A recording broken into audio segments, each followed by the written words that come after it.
Hello, this is the pre-recorded version of the EU Settlement Scheme presentation for children in care and care leavers. I'm Maria Houlihan and I'm a social worker with the Greater Manchester Immigration Aid Unit.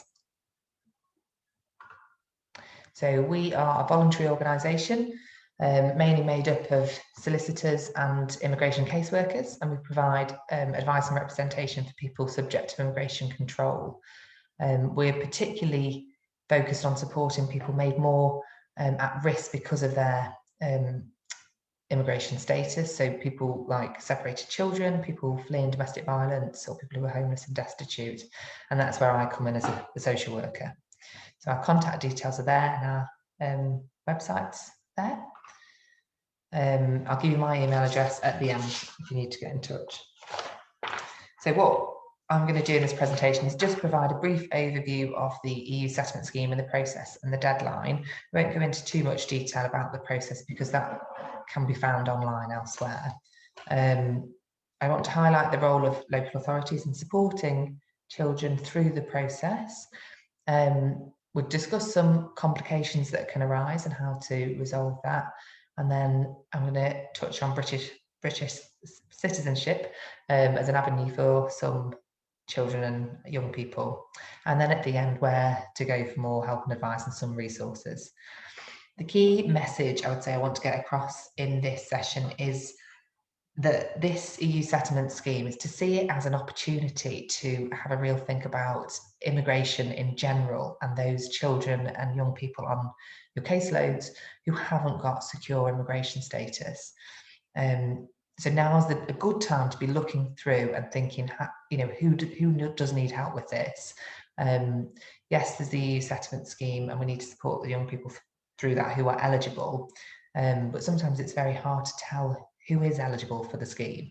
And so getting immigration advice for all young children, young people now is a really good idea. And why not if you're doing it for European kids? May as well do it for everybody. So the EU settlement scheme is a new system to protect people's rights who've been living in the UK prior to January 2021. So people who are arriving now from Europe cannot apply to the EU settlement scheme, and they're under a different immigration system, where they'll need visas to work and such like. So it's much harder, much restrictive now to come and work and live in the UK. So if anyone has been living in the UK before January 2021, they need to apply to the EU settlement scheme to be able to protect their rights to stay and work in the UK. There's two outcomes from applying to the scheme. One is settled status for those who have been living in the UK for more than 5 years, and that's the equivalent of indefinite leave to remain, or it's like indefinite leave to remain. And then there's pre-settled status, so for those who haven't yet been in the UK for 5 years, and that's like limited leave to remain. We'll talk more a bit about the difference later. The deadline to apply is the 30th of June, and that will be upon us before we know it. The Home Office said it can be extended for good reasons, but we don't know what examples of good reasons that might be. One is likely to be if it's children coming into care around the deadline or after the deadline, and they haven't made an application. A good reason would be that whatever was happening in the home, the reason why they needed to come into care. What happens if no application is made? And this is my scaremongering pitch. So the person will suddenly find themselves unlawfully in the UK. They could be detained, could be deported. The hostile environment policies could kick in. So things like people not being able to work, to claim benefits, to access NHS secondary healthcare, banks, driving, all of those really essential things. So this is why it's important for local authorities to support and advise all families that come into contact with their services and not just looked after children and care leavers. Early help will prevent an awful lot of problems from happening in the future. In particular because it's social services that families will turn to, when they haven't got benefits or the right to work suddenly, you know, when they need immigration advice to unpick all of that and try and sort it out. So children in care and care leavers. So it was recently in October reported that there are 3,220 looked after EEA children and care leavers in the UK. Now the Home Office had originally estimated 9,000. And so there's a real worry that local authorities have undercounted, and Children's Society did a report and they said they're confident that there has been undercounting. So we've got to be careful with that. And like I said at the start, the identification of children is difficult because it's not always obvious. So out of those 3,220, under half have applied so far, even though the scheme's been going for over 2 years now.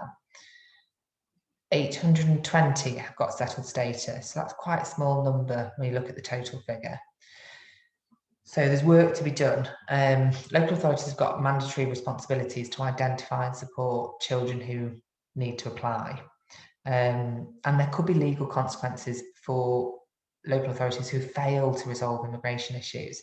So again, this is a bit of a wake-up call, you know, to local authorities to be helping children with their immigration issues. I'll tell you just briefly about a fairly recent case of twin brothers. It's in the public knowledge. So Daryl and Darren Roberts, who were taken into care at the age of 13 after their mother died of cancer, and then their uncle who took them in died shortly after.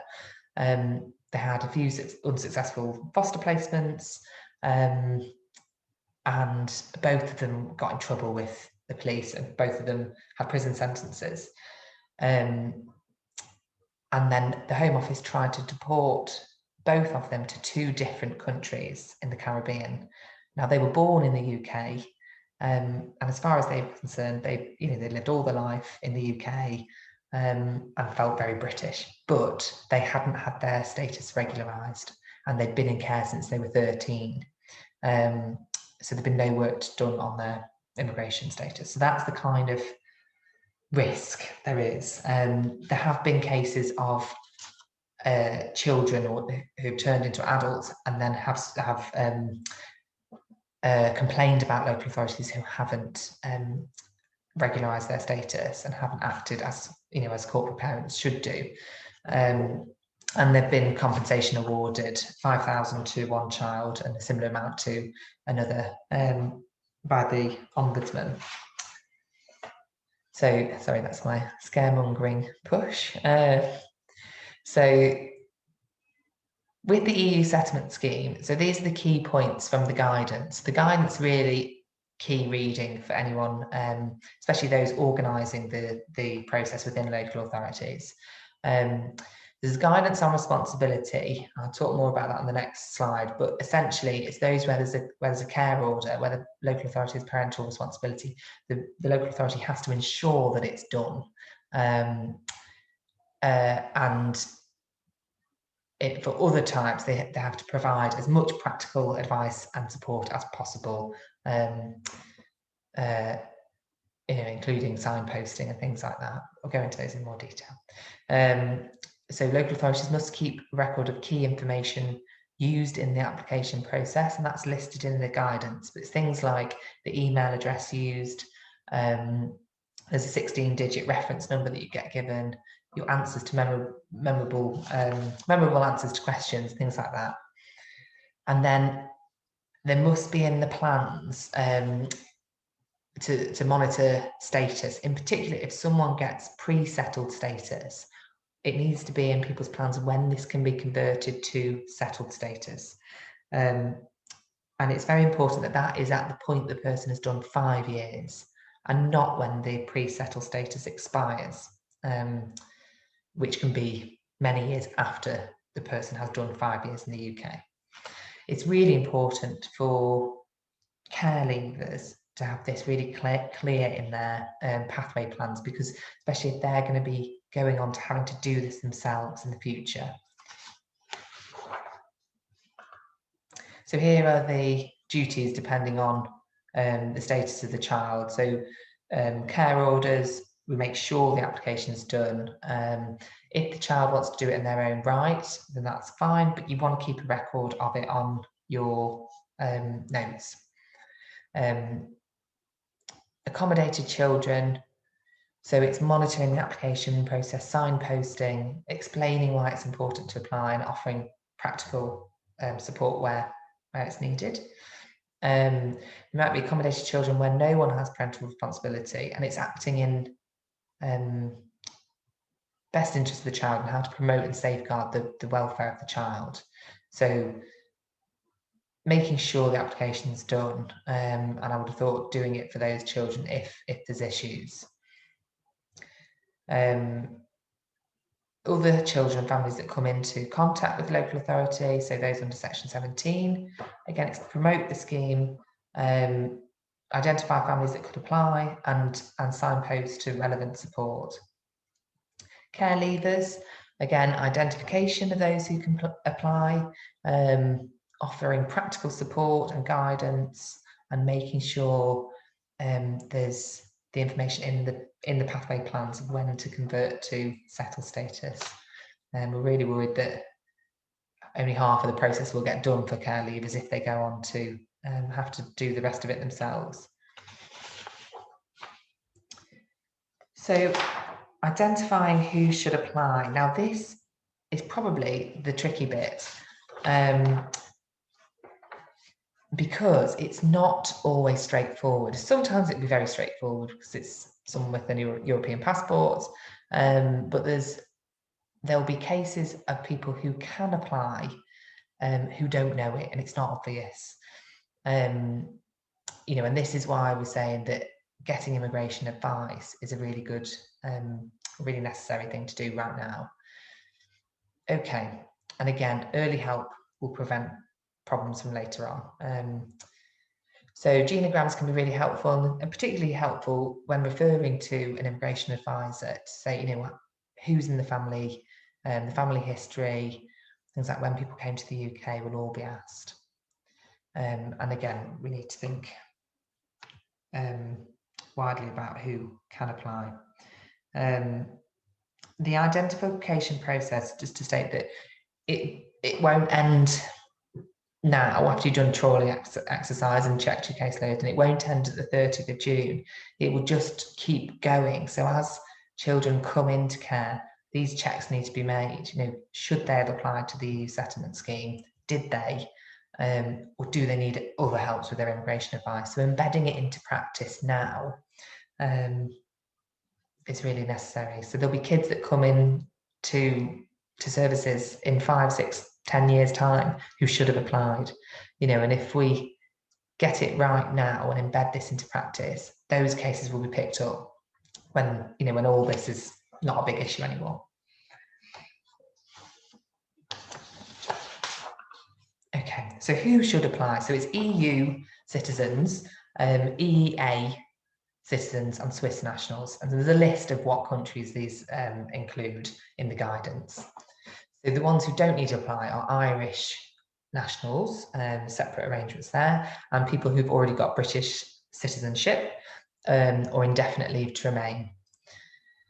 Those who've got permanent residence cards do need to apply, and that's quite important. So some people think, oh, it's okay, I've got permanent residency, but if it's a European permanent residency, they need to apply. So those are perhaps the easy cohort where it's obvious. And then there's direct family members of EU nationals. So children keep this right until they're 21. So this includes spouses and civil partners, children, stepchildren, grandparents and grandchildren. So some children could have European grandparents that could apply. Extended family members where there's a dependency. Now there can't be a dependency if the child's under a care order. But so for these family members, it's durable partners, so that's unmarried partners, nieces, nephews and cousins. And then we move on to much more complicated cases. So there's people with derivative rights, and that's where the person applying derives their right from supporting or looking after a European child or citizen. So you might have heard of Zambrano carers, and that's often where the child is British because it's taken nationality normally from the father's not around, the mother isn't British, doesn't have nationality, but they get their right to reside in the UK because of that child, and because that child is British and has a right. So there's a few types of cases, like the European child who's in education and things like this. So that's where it gets more complicated, and this is where immigration advisors need to come in.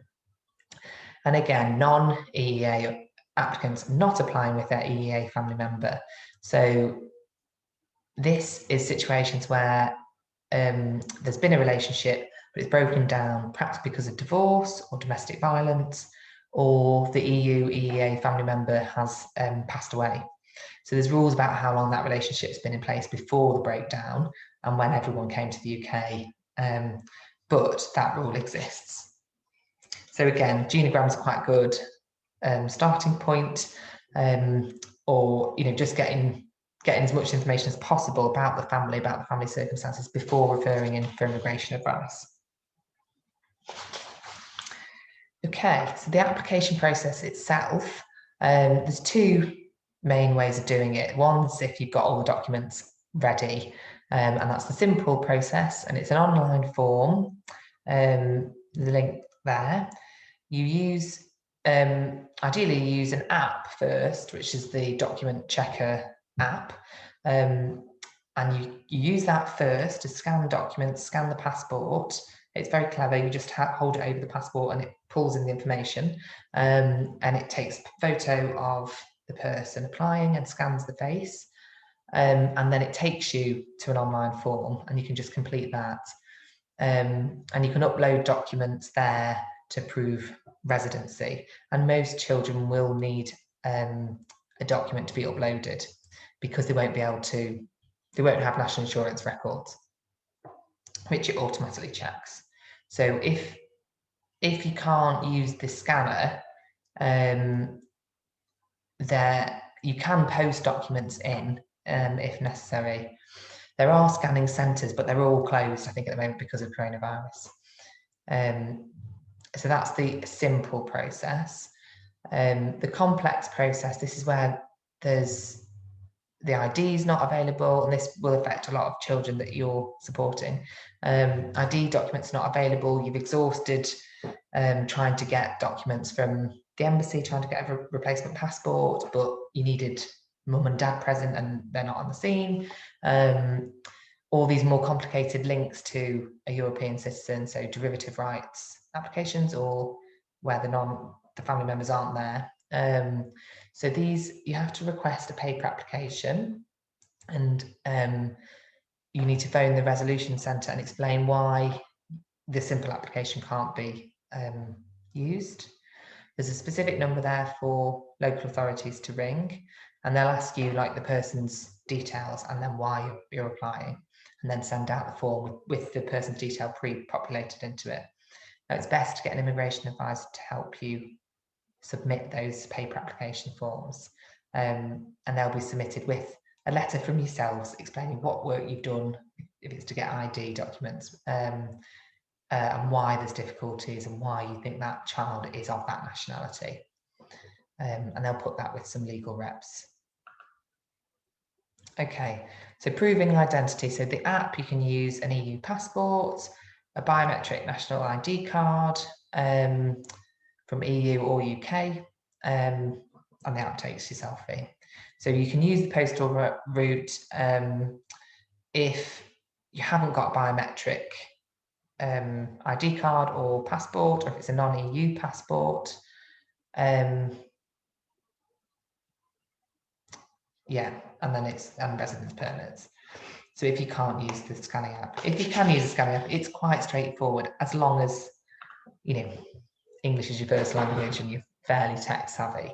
And of course, a lot of people doing this, that won't be the case. So, so complex cases. So this is where you're either struggling to get ID, or there's more of a tenuous link to an EU citizen. So there's caseworker guidance, and they make specific comments in relation to children in care. So it could be that it's not in the best interest of the child to obtain identity evidence. It might put the child at risk by trying to get identity evidence, or the significant practical difficulties in obtaining identity evidence. So these are a few examples of documents that the Home Office will accept. And I would say, just put in everything and anything you've got to show that that child is of that nationality. It might be their birth certificate and copies of parents' documents, anything you can. And also, it will need explaining what you've done to try and get the evidence, replacement evidence, copies of passports, etc. So residents in the UK, so there's an automatic check with the HMRC and the DWP if there's a national insurance number. So most children and young people applying won't be in that situation or won't have done enough work to prove 5 years. So you'll more than likely be sending additional information. So it can be a letter from the local authority, and if you know that they've been in the UK for more than 5 years because you've been supporting them for longer than that, then that's great because you can cover that whole period. If not, you might need to get additional letters, such as letters from school or letters from the GP. There's other examples there. A lot of them won't apply because they're for people who are working. So when you can prove you've been in the UK for 5 years, it's settled status. And that's much better than pre-settled status because you can easily access benefits, housing, and such like. As if you haven't been in the UK for 5 years, you get awarded pre-settled status, and it's like limited leave to remain, so fewer rights, and no automatic rights to benefits and housing, etc. So don't settle for pre-settled. If the young person has been in the UK for more than 5 years, this really needs to be checked. Have they got settled status? If they should have got it. If it's pre-settled status, there's also the faff of having to convert it to settled status at the point the person's done 5 years, or when they can prove they've done 5 years. So if they're struggling to prove it, get immigration advice, because we shouldn't have to settle for it if they have been in the UK for more than 5 years. It's important to point out that if someone gets pre-settled status, the status is valid for 5 years, but you must not wait till the end of that 5-year period to convert it to settled status. It's converted to settled status at the point the person has been in the UK for 5 years, which could be very different times. And this really needs to be clear on people's plans to make sure it is done. There are rules about leaving the UK, so they can't have any more than a 6-month absence in any 12-month period.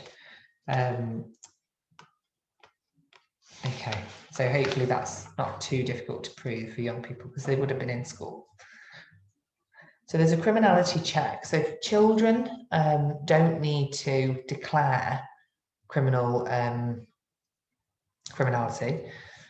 but people over the age of 18 will need to declare it, and it could be refused if people don't declare it. So even though children don't need to declare it, there will be a search of databases, criminality databases, and decisions will be made based on people's criminal records. Now we know a few people have applied and their applications are on hold pending the outcome of criminal investigations, and also pending a decision from the immigration enforcement area of the Home Office. So the important thing is to make the application before the deadline. Don't let ongoing criminal investigations delay an application. Make the application and the Home Office will delay it while they decide. So the outcomes of applications, so again, settled or pre-settled, depending on the length of residence, and not just what evidence someone can provide. It could be that the application is placed on hold, normally because there's pending criminal investigations, or it could be refused because sometimes it's because not enough information has been provided, or it could be refused on criminal grounds if it's serious and persistent offending. You can appeal refusals or request an administrative review or resubmit. So normally we'd advise, if it was missing information, just resubmit it. If it was refused because of criminality, you must get immigration advice, especially if that the crimes were committed as a child. So there'd be a good argument to challenge that, good grounds to challenge that, unless it was very, very serious. There's no physical document at the end of all this hard work. You get a letter, and the proof of the status is all kept online in a database. So when the young person goes to apply for jobs, the employer can check the database and see that they have got their status. Okay. Important to note that you can lose the status. So if someone is out of the UK for 5 years or more and they've got settled status, they would lose the settled status. And for pre-settled status, you can be absent for only up to 2 years. And also you would lose your pre-settled status if it's not converted at the end of the 5-year period. So that's the worry for children in care going off to doing themselves at a later date. So just to highlight British citizenship, and again, the importance of getting immigration advice for all your young people that you support. So there's over 200,000 undocumented kids in the UK, and as many of those are, as many as half of those are British. They just can't prove it. So the risk for those who haven't got citizenship, who could have it, or haven't got immigration status, are social exclusion, poverty, and removal to a country they've never even lived in, like the cases of the two brothers we heard earlier on. So it's really important that local authorities do their best to get the most secure outcome for children in their care, and this is often British citizenship. Especially where there's the corporate parenting role, it's doing what, the best support a parent can provide, and that would include British citizenship, where it's in the best interest of the young person. Again, don't, get immigration advice first before applying. But normally, if the young person's future is in the UK, then we should be trying to get them the most secure status. So here's some examples of when a child might be British, and that's they're born in the UK to a British or settled parent.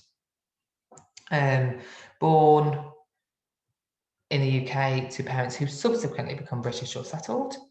Born in the UK and have lived in the UK for 10 years or more.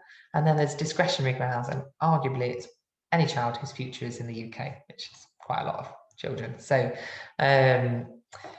for these EU kids, it's better to get their EU nationality sorted first, both for identity reasons, because that's their original nationality, but also for practical reasons, because having an EU passport nowadays is quite something. It can take you can work in Europe and go travelling in Europe more easily than you could on a British passport. So dual citizenship, which is almost always available from EU countries, should be explored, and it's often the best option. Get immigration advice to weigh up options, and there's a link to some more information, and I think there's a flow chart there on how to work out if someone could apply for British citizenship.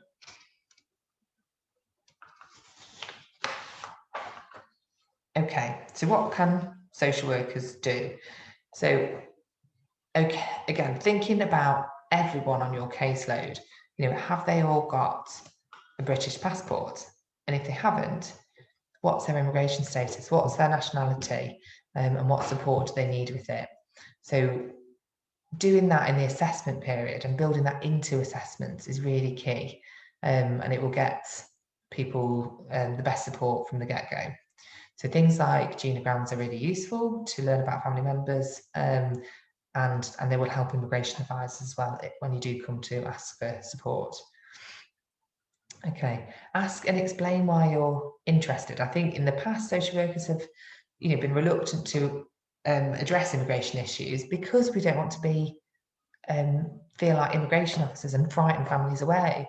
But but you're there, and explain that you're there to support them with this, and you can help a family access immigration advice, just like you would do with other areas of support, housing and benefits, etc.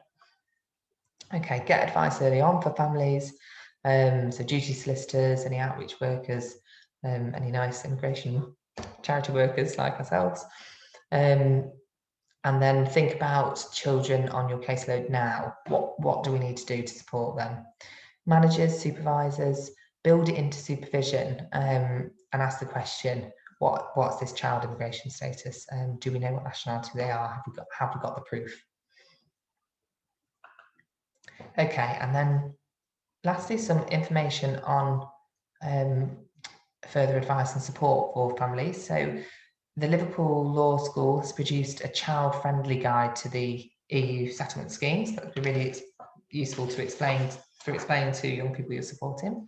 And Europea has produced guides in other languages, so you can go there for guides in other languages. And then here we've got some resources. So the Air Centre are putting on some more training in this month and next. So there's local authority duties towards children on the 2nd of March. The EU settlement scheme for local authority legal teams on the 23rd of February, and EU settlement scheme children with criminality issues. That might be useful if you have got a child on a case that you're worried about not, being refused because of their criminality. And that's on the 16th of March. There's a webinar there for advocates of young people with EU settlement scheme, how it works. I think that explains more about the process. So you can watch that now. And then there's some fact sheets from Children's Society, Quorum and Unlock about different areas of support. And then where to get help. So the EU settlement scheme has got a link to areas, sources of support. So you put this is the one at the top. So you put your postcode in, and it will tell you what support's available in your area. So there's a lot of national support and not particularly much local support, and there's hardly any face-to-face support at the moment anyway. So there's ourselves, GMIAU, and my email's there, maria@gmiau.org, and our phone number. And then we've got these national organisations, Here for Good, Air Centre, Quorum, CFAB. Kids in Need of Defence is about British citizenship and undocumented children. So all these organisations are providing advice about complex issues and cases. Okay, and that's the end of the session. So thank you for listening.